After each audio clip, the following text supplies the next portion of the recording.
Thank you very much. Ms. Mayor, will you please read the title of Bill 160844? An ordinance repealing an ordinance approved the 11th day of January AD 1950, declaring the intention of the City of Philadelphia to organize and authorizing the organization of a parking authority under the Act of June 5th, 1947, PL 458, as amended by Act Number 276, approved May 9th, 1949. Repealing Ordinance 1633, approved the 8th day of April, AD 1983, by which the City of Philadelphia delegated to the Philadelphia Parking Authority certain powers relating to the administration, supervision, and enforcement of on-street parking regulations and collections on behalf of the City of Philadelphia of fines and penalties imposed in connection with the violation of parking regulations pursuant to authority granted it by Section 345 of the Parking Authority Law, and amending Title I of the Philadelphia Code entitled General Provisions, Title IX of the Philadelphia Code entitled Regulation of Businesses, Trades, and Professions, Title X of the Philadelphia Code entitled Regulation of Individual Conduct and Activity, and Title 12 of the Philadelphia Code entitled Traffic Code, to implement the repealer in all places where the Philadelphia Parking Authority appears, all under certain terms and conditions. Thank you. Before I recognize Councilman Oh, I just wanted to put on the record that we have first an opinion from the Law Department, which obviously I'm not going to read the whole thing, but I think to summarize, raises legal concerns about, I think it's fair to say, the majority of the bill. Also, we have a letter from the Philadelphia Parking Authority, Joseph Ashdale, chairman, where basically he references that that opinion and saying for that reason the authority will not offer testimony before the committee today. He further states, we will continue to cooperate with your office and anyone in city government to help make our city a better place, and raise our families, and he looks forward to working together in the future. There's also short written testimony from the Managing Director's Office of Transportation and Infrastructure, again referencing that legal memo that I referred to, saying that for that reason they are unable to offer support for the bill.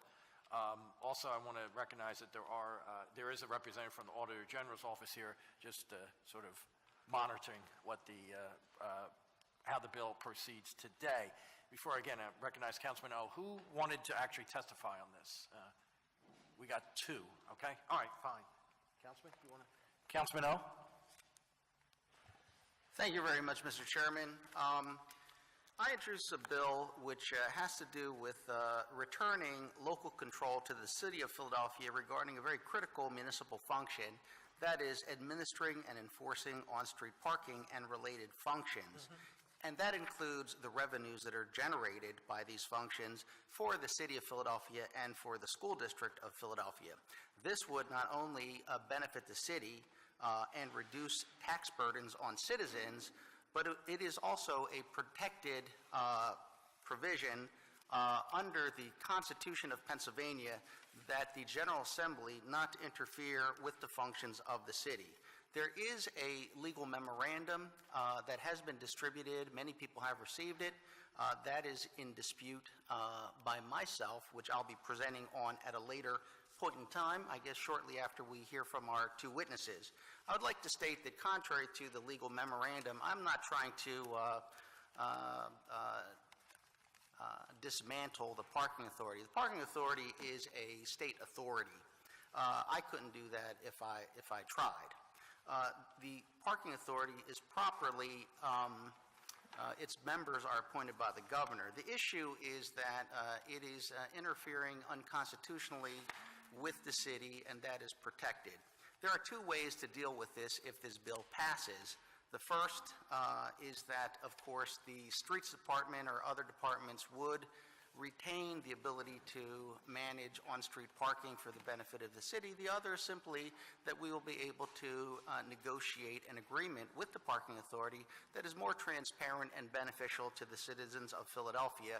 We have not been able to do that because of various legislation and other things. However, I would like to point out, as we will proceed later, that the law is such that the city is constitutionally protected in its ability to govern its own business. Thank you. Okay, thank you, Councilman. Why don't the two gentlemen come up together? And, Mr. Huntington, we have your written testimony, so if you just wanted to summarize that. So why don't you go first? Identify yourself for the record and proceed. Good morning.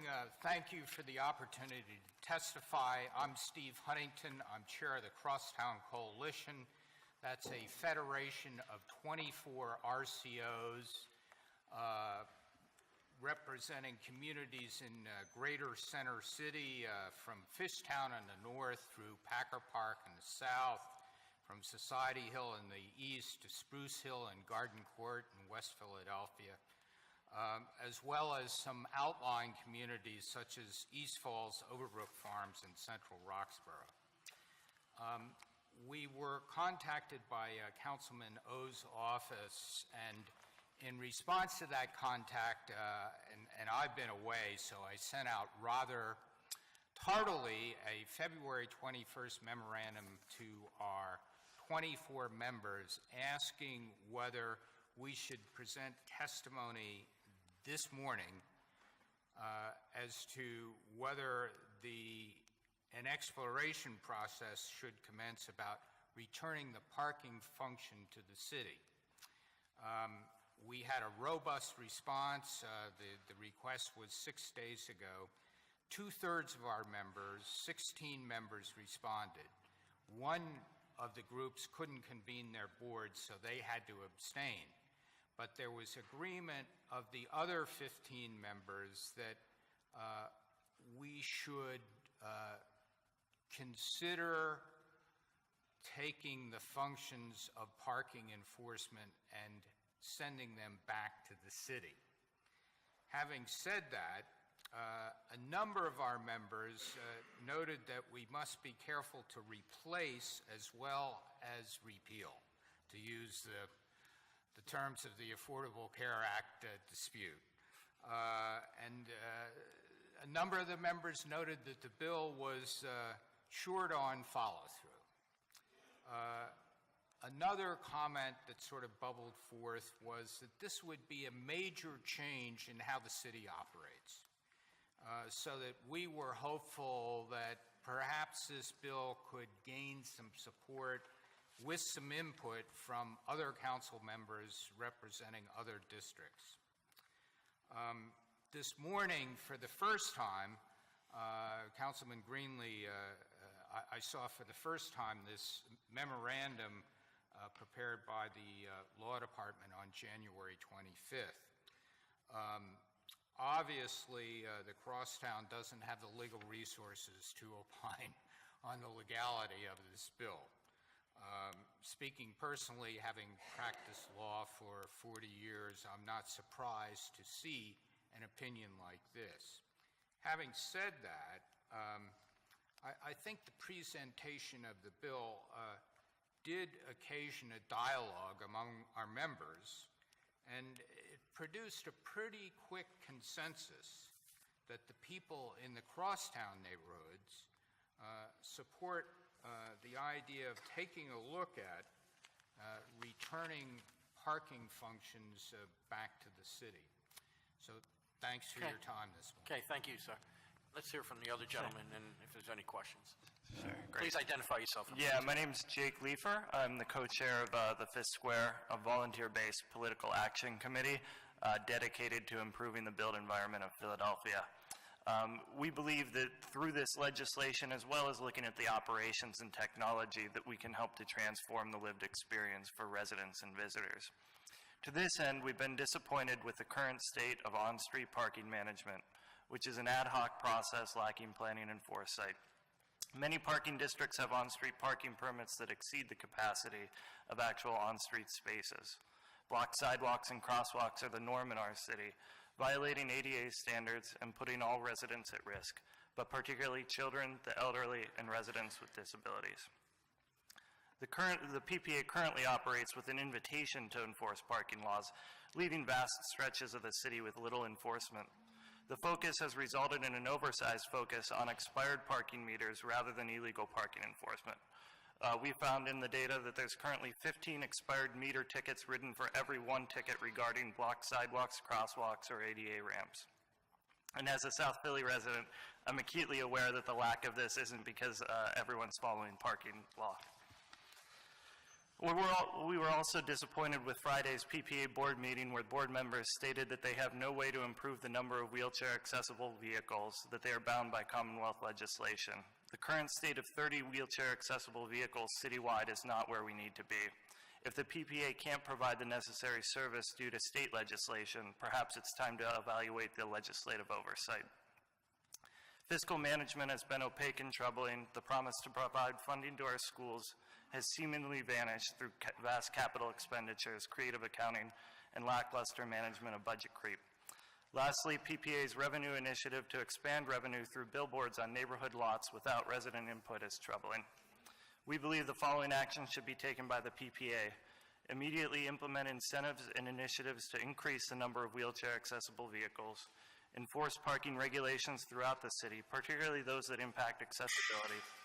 Implement demand-based pricing on parking meters to encourage better parking management. And to council, I believe that you have the following capabilities that you could enact immediately. One would be to remove the on-street parking tax exemption so that parking revenue can flow directly to our schools and city. I'd recommend rapidly implementing daylight intersections to ensure that crosswalks are safe and accessible. Implement a well and defined planned residential parking process to ensure that residents who need on-street parking the most have it. And to require RCO approval prior to any municipal billboard being permitted in our neighborhoods, and removing any barriers to enforcing parking regulations that may prioritize relationships or political reasons over resident accessibility. Thank you. Thank you. First of all, before I ask any questions, no one else here to testify on this bill? Okay. Any questions? No? Okay. Thank you both very much. Councilman, you want to make a statement? Councilman Oh? Yes, thank you very much. Unfortunately for the public, this issue seems to stem mostly on a legal interpretation, and law is so very confusing and boring. I have tried to lay out with slides an explanation of the law in contradiction to the legal memorandum that was circulated and for which this city has basically proceeded for the last probably 12 years, if not longer. But that has become the state of the law. And so if you'll bear with me, I'd like to go through what I think is the accurate state of the law. Slide 1. The bill that I introduced is lawful and returns control of administering on-street parking system and other functions to the citizens of Philadelphia, as we just heard. Right now, they don't have that kind of input, and that is unique to Philadelphia. The bill does not dissolve the Philadelphia Parking Authority, and to be clear, I'm introducing an amended bill just to take that language out, because it doesn't matter if it's in or out. It's a state-created entity, and we cannot dissolve the Parking Authority, but there may be some confusion, so I'm introducing an amended bill that removes that language, an amendment to the bill. Thank you, Mr. Chairman. The bill provides Philadelphians the opportunity to take back control of this critical municipal function. Second slide. The city does have the legal authority. The city has the legal authority to take back the functions of administering on-street parking system from the parking authority. The administration's reliance through this legal memorandum on the Pennsylvania court decision, City of Philadelphia versus Schweiker, decided in 2004, and other various statutes afterwards by the General Assembly is misplaced. Next slide. The Pennsylvania Constitution, Article 3, Section 32, prohibits the General Assembly from enacting local laws or special legislation regulating the affairs of counties and cities. By the way, this section was never argued by the city in any of its cases. The City of Philadelphia versus Schweiker stated, the Supreme Court stated, that the city abandoned its claims under Article 3, Section 32, and therefore they were not considered. Next slide. The Pennsylvania Constitution, in its current state, was established in 1874. The delegates to the convention in 1873 were motivated by reform. 10 years prior to that convention, corruption and favoritism in the General Assembly was rampant. Over 90% of the bills passed in that legislature were special and local. Reforms specifically addressed the General Assembly's interference in the affairs of municipalities. Distrust of the legislature is a hallmark of Pennsylvania's Constitution. Article 3 contains express procedural and substantive limitations on the General Assembly's powers.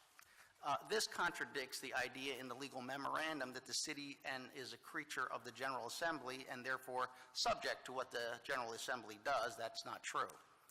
Local control, the ability, are we on the next slide? I'm sorry. That should say Article 3, Section 32? Yes. Local control, the ability of counties and municipalities to make their own decisions is very important in Pennsylvania.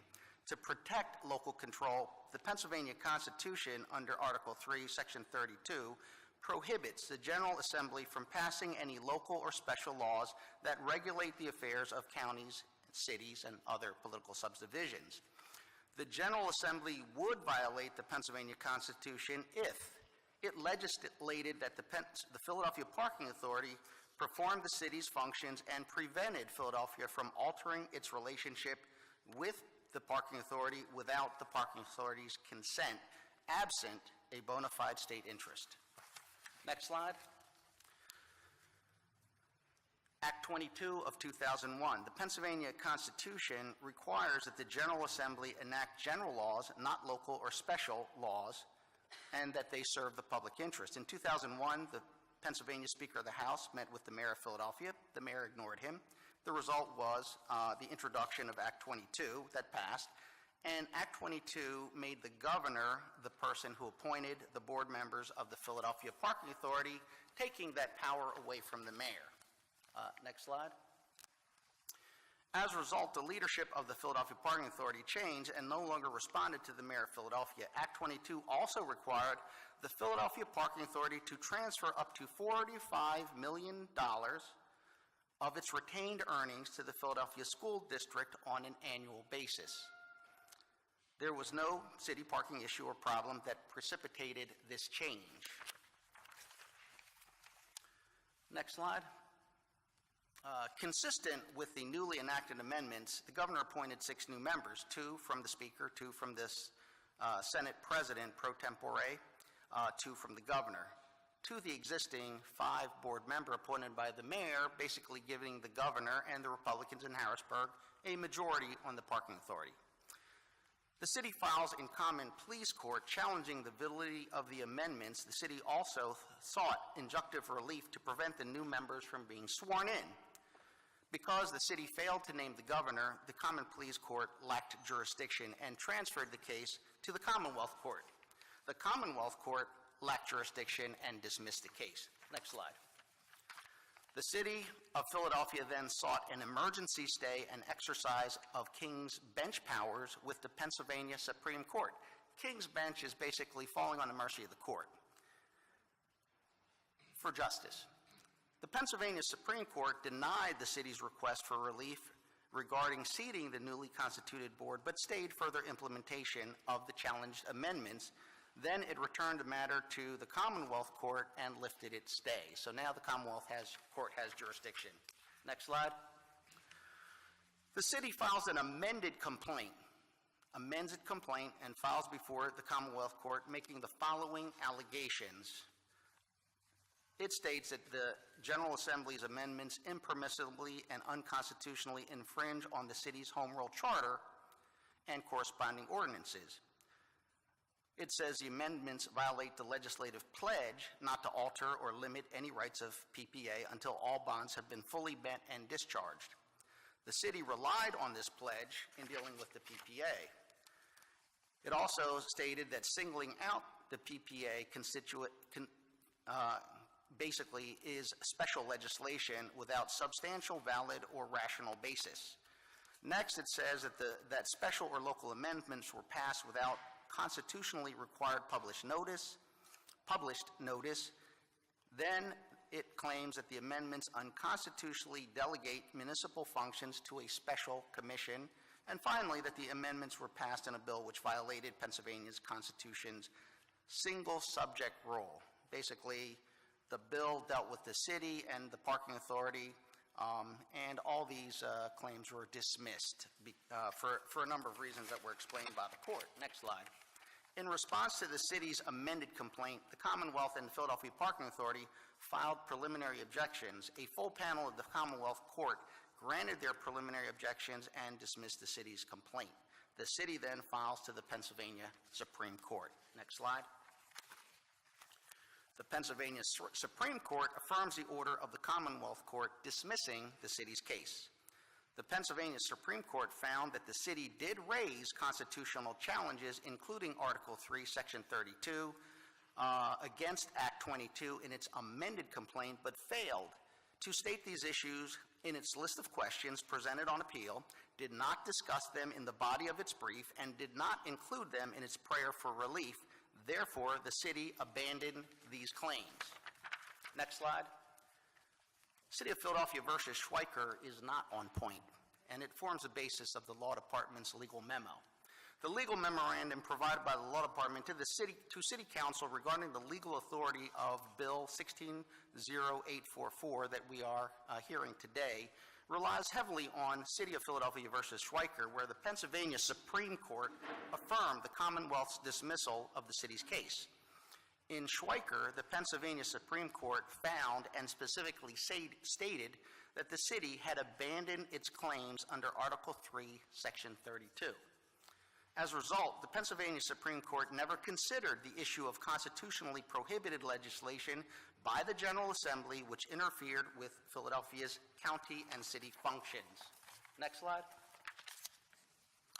Since the decision in City of Philadelphia versus Schweiker, the General Assembly has enacted various laws regarding on-street parking and other municipal functions, empowering the Philadelphia Parking Authority and possibly restricting the City of Philadelphia.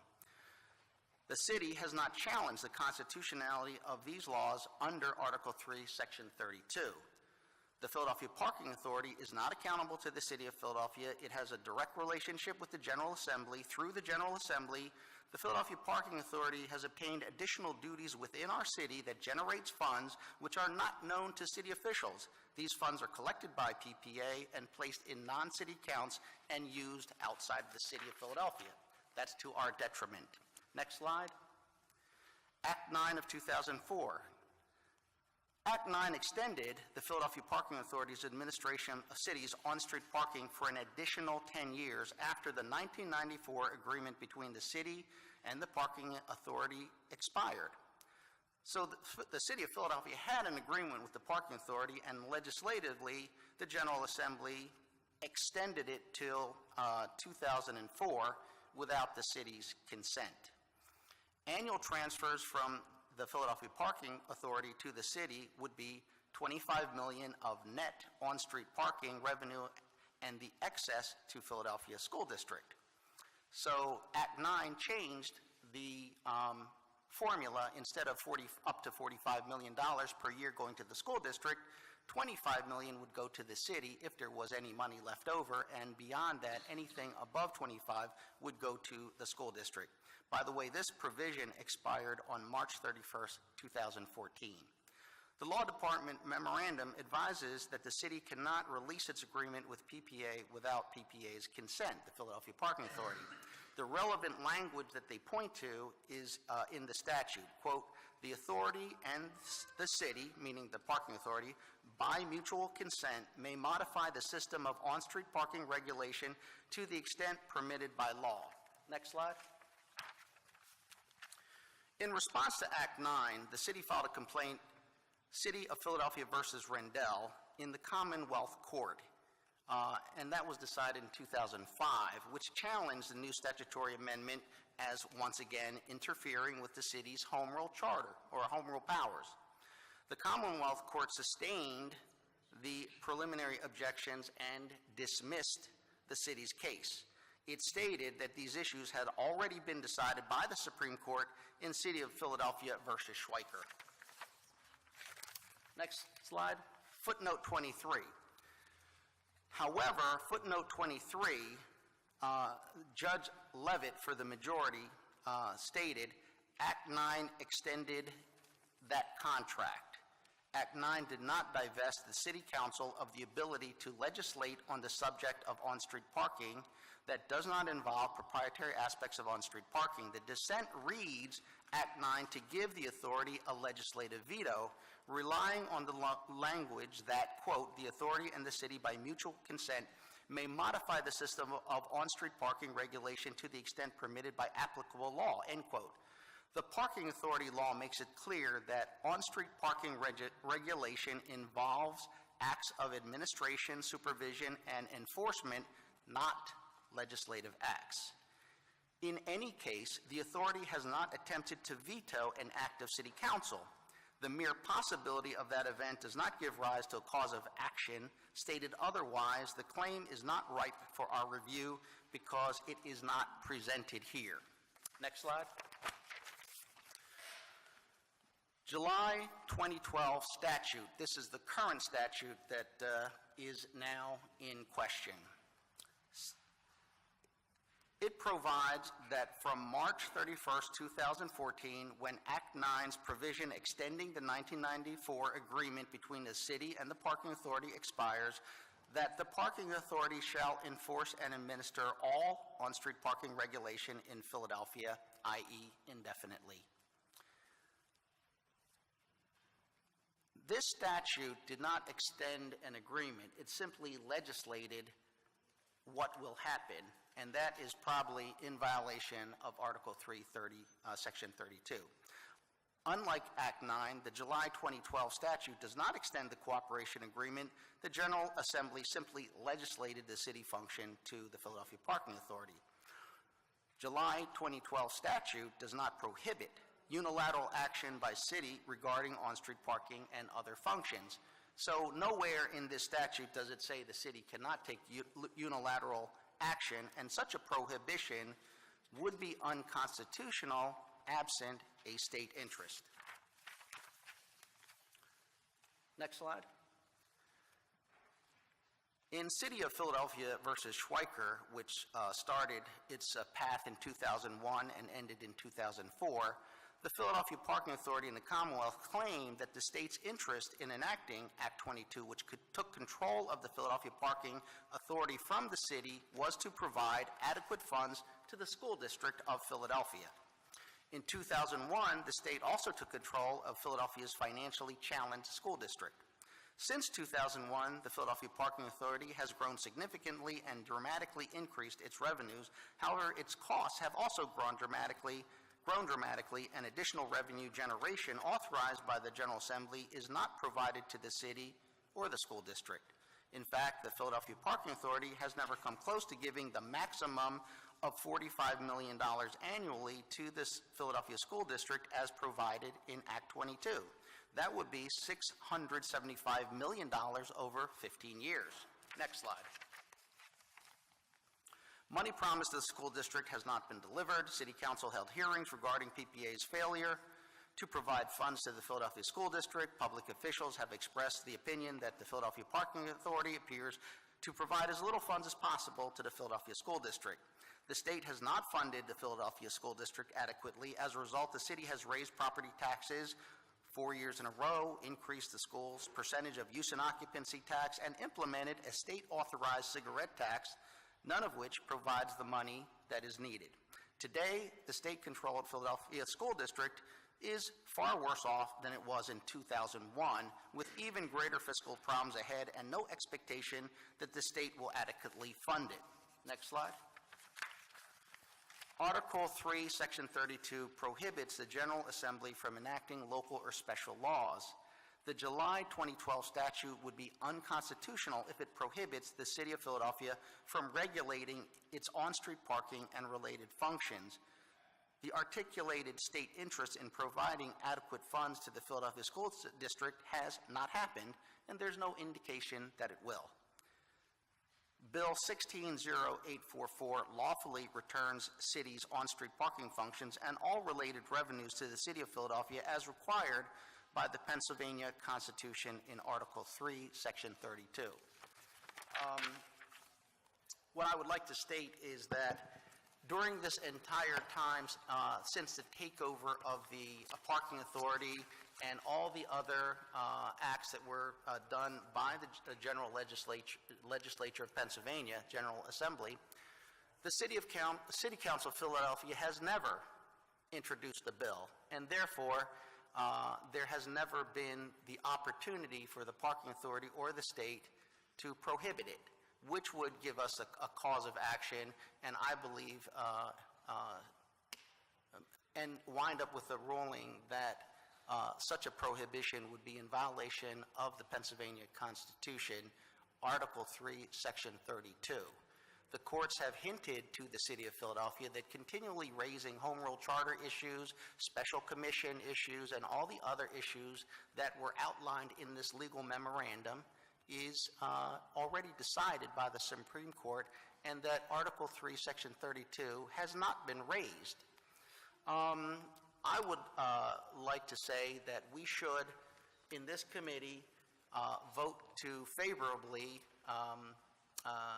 vote this bill out of committee, and that way we will be able to begin this process in motion. As was testified, we then have some choices to consider, which is nowhere near today. The first thing is we can renegotiate or actually negotiate an agreement between the city and the Philadelphia Parking Authority, because today there is no agreement. The legislature simply directed the city by state law to have the parking authority run its on-street parking function. I would say that's clearly a violation of the Constitution. If there is a hook that the Commonwealth, the General Assembly, or the Parking Authority can hang its hat on, it is that they have done so to adequately fund our schools. I think historically speaking, that has been proven not to be the case, in addition to which passing laws that create new powers within the City of Philadelphia to generate revenues that go to accounts outside of the City of Philadelphia or the school district is counter to the articulated state interest of funding schools.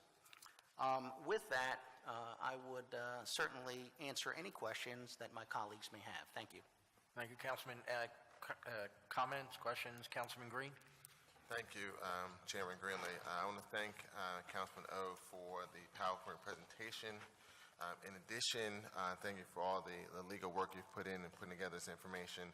I want to know, can I get CLE credit for this hour? Yes, this hour, yes. Just Ethics credit, too. Just substantive credit, not ethics. But I guess one of my concerns, and I'm someone has been a member of the law department as a deputy city solicitor. I've had many challenges and debates with the law department regarding their opinions on various issues. I did have a chance to read the opinion that was provided, solicitor's opinion that was provided. I did have some questions regarding that opinion. However, the city solicitor is the chief legal officer for both the executive branch and the legislative branch. I do believe we need some type of Marbury versus Madison decision. I've been saying that for a very long time. We've had a couple situations in my experience working in city council where we almost came to that situation. I believe Councilman Greenlee can relate to his former boss, Councilman David Oh, and Mayor Street during the condo trash litigation that almost got us to that point.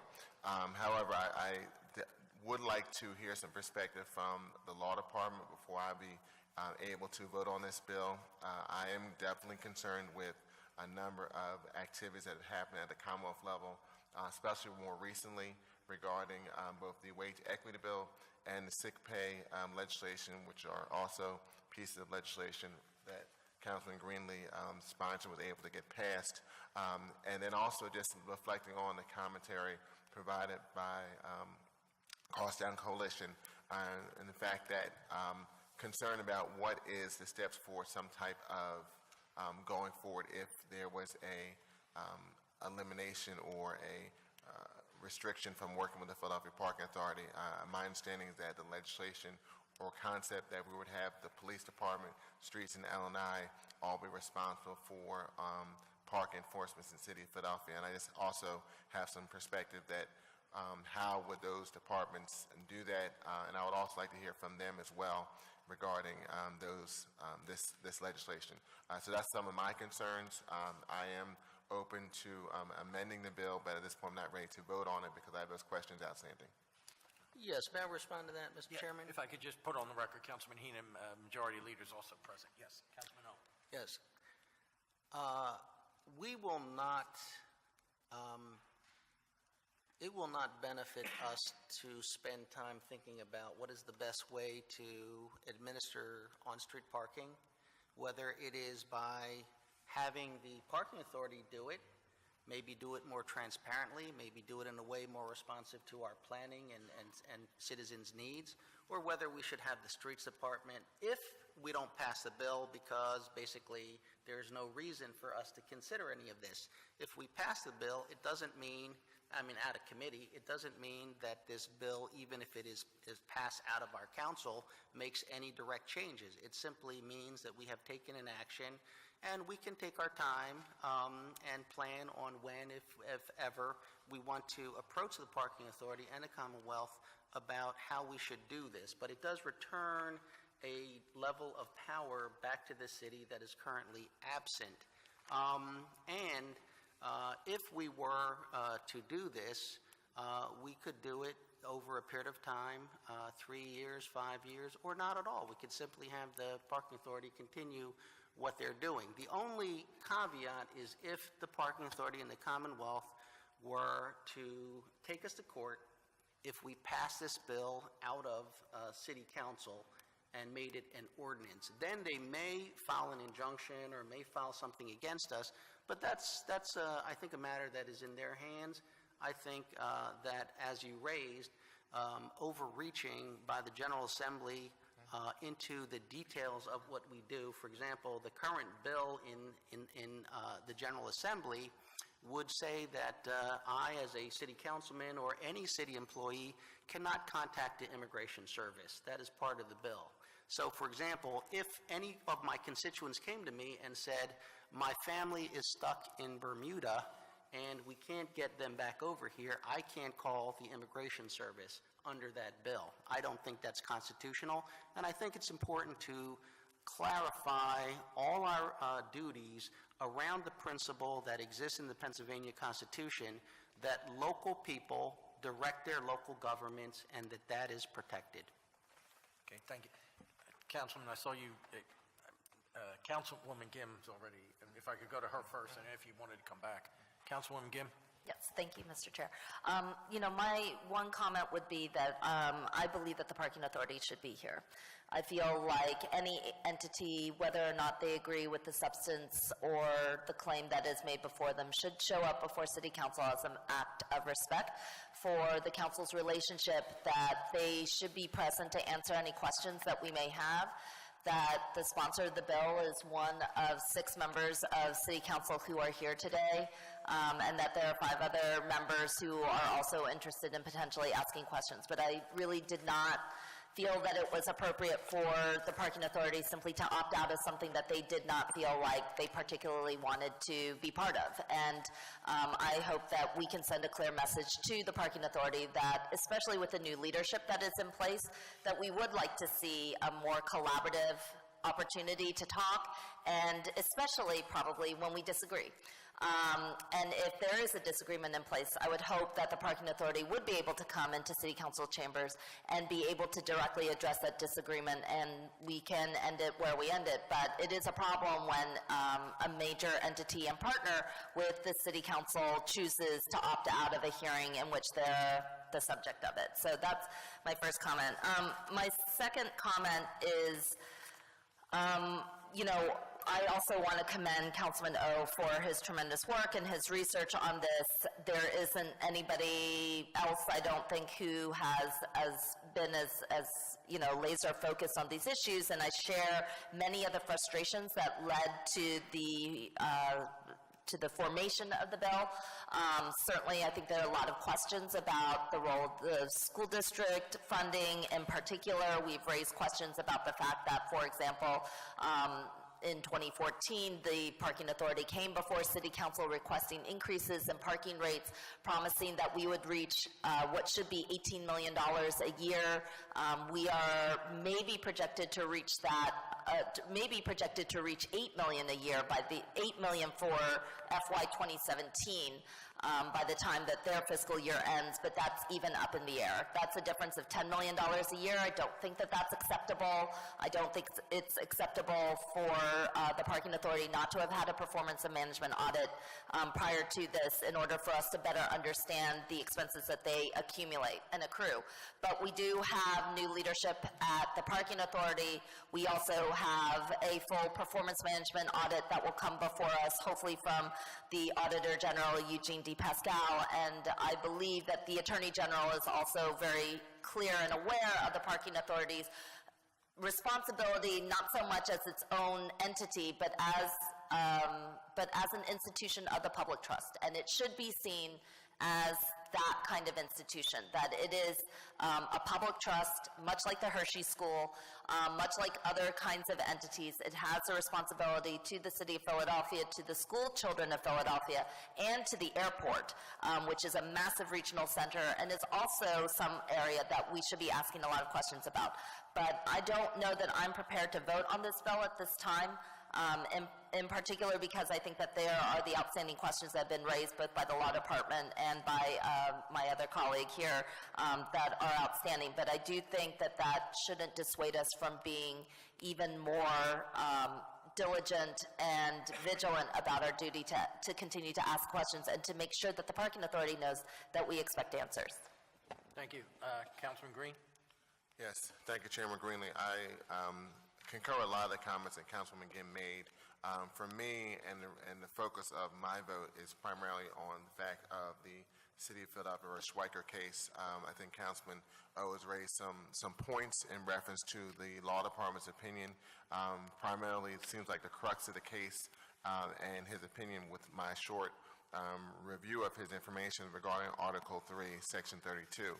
And some of the issues that he raised are legitimate in reference to why the city may have abandoned various claims in the past litigation regarding this issue.